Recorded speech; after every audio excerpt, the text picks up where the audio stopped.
We're trying to talk to everybody and get every, tidbit of information that might help us, piece this together. Right now on Up with KREM, the search continues for the missing 5-year-old boy from Fruitland, Idaho. Hundreds of tips have come in regarding his disappearance, and police continue to leave no stone unturned. I'll confirm that. Not terribly happy with the way it happened. And Nick Rolovich says he's filed a religious exemption for the COVID vaccine, but it's still unknown if it's been approved. And we're taking you outside on this frosty Monday morning. Ooh, we're talking cool temperatures as we start the week.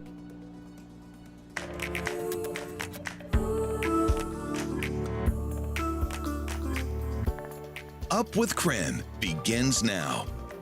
It is time to rise and shine and maybe bundle up too. People across the region are waking up to below freezing temperatures this week, meaning those traveling across Snoqualmie Pass even facing some snow. Now, thankfully, the roads are clear, but WashDOT says to drive with caution. Snow is also appearing in Stevens Pass. Whoa. So if you're traveling across any of those passes anytime soon, make sure you check the roads before you head out and drive with caution. Well, good morning, everyone. Thanks so much for joining us here on Up with KREM. I'm Channing Curtis. Glad to have you here with us. I'm Tim Pham. It is a little bit frosty this morning, so of course we sent meteorologist Jeremy Legoo outside because he needs to be out in the elements, right? Jeremy joining us now from the Outdoor Weather Center. Jeremy, how cold is it right now? How many layers are you wearing? All of them.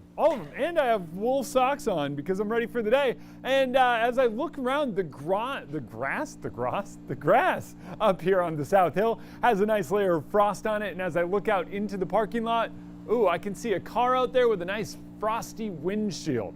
Now, if you parked away from a tree or a house or an awning or any sort of thing that might keep that heat from radiating away from your windshield, you likely are going to be scraping it early on this morning, but not just here in Spokane where temperatures trend close to freezing, but all around the inland Northwest. Now, it says 34 here in Spokane, but I'm here to tell you if you get away from the airport, you move downtown, the South Hill, on the north side, your temperatures are falling down near 30 and even into the 20s in some spots.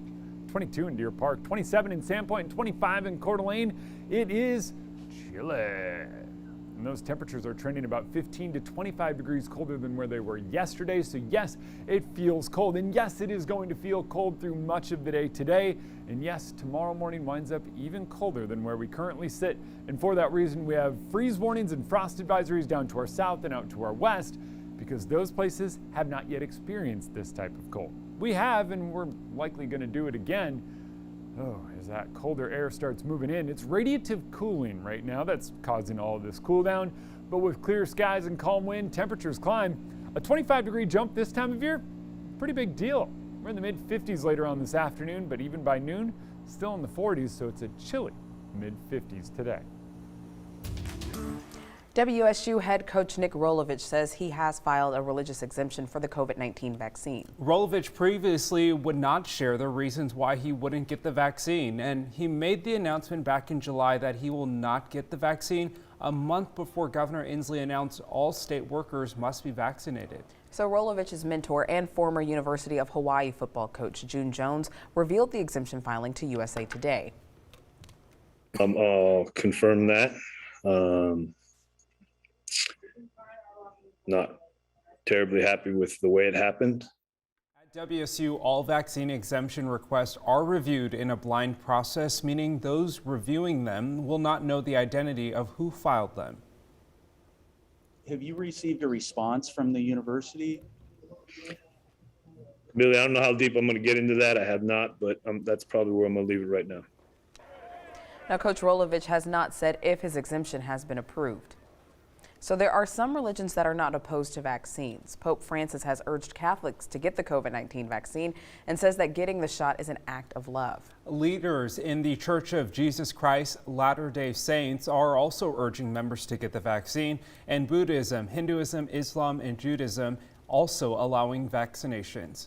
Only a handful of Christian denominations do not. The most well-known being Christian Scientists. Now, they believe prayer can cure disease. But a statement from the church says it recognizes the importance of cooperating with measures considered necessary by public health officials.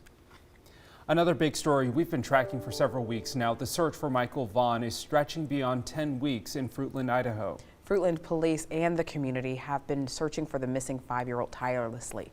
Hundreds of tips have come in regarding Michael's disappearance, but police are focusing on a couple of vehicles. One of the cars was a 2016 to 2020 white Honda Pilot. The other car was a 2010-2011 blue Dodge Avenger. Both were seen on security video around the time Michael went missing.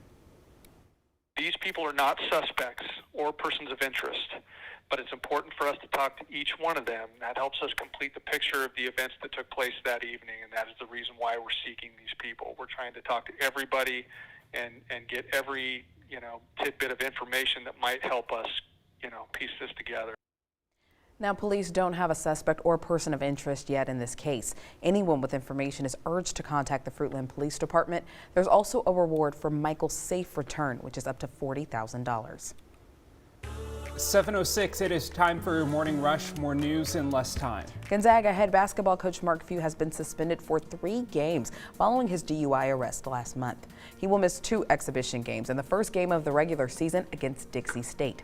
Coach Few says he's had a month to reflect on his decisions and remains committed to learning from his mistake. If you notice smoke in the air today, don't worry. It's not a new wildfire. The Colville National Forest staff says they will be conducting pile burning today.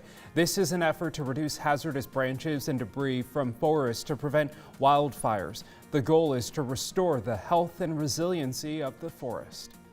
So Christmas may be more than 2 months away, but now is actually the time to start thinking about your Christmas shopping and even shipping. If you're sending something through the USPS, there are a few key dates to keep in mind. If you're sending a greeting card, make sure it's in the mail by December 17th to arrive by Christmas Day.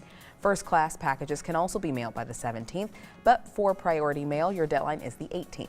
And for Priority Mail Express, the deadline's the 23rd. The FDA is urging consumers to stop using all hand sanitizers from Art Naturals. There are concerns over cancer-causing chemicals in the products sold nationwide. The FDA found what they say are unacceptable levels of benzene during tests of the hand sanitizer. The agency says all Art Natural hand sanitizers should be thrown out. Today is Indigenous Peoples Day, and this year marks the first time a U.S. president has officially recognized it. Taking a live look at City Hall right now, where there's actually chalk art to honor Indigenous Peoples Day, President Biden issued a proclamation on Friday to observe today to honor Native Americans and resilience. This move shifts focus from the federal holiday Columbus Day. Now, in the proclamation, President Biden acknowledges the destruction of Native communities caused by Christopher Columbus when he journeyed to North America in the late 1500s. Now, while it's not a federal holiday, many states and cities across the country observe and celebrate the day. That's your Morning Rush. More news in less time. Let us know what's happening in your neighborhood by using the hashtag #UpWithKREM on social media. There is a new Washington tax for long-term care, but the new state program is leading to some confusion. We answer several questions about the Washington Cares Fund.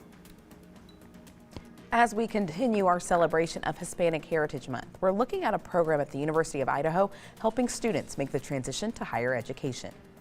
And we're going to talk cooler temperatures in the forecast. We start up the week sunny and cool, but by the middle of the week, the chance of rain and snow and temps topping out in the mid-40s.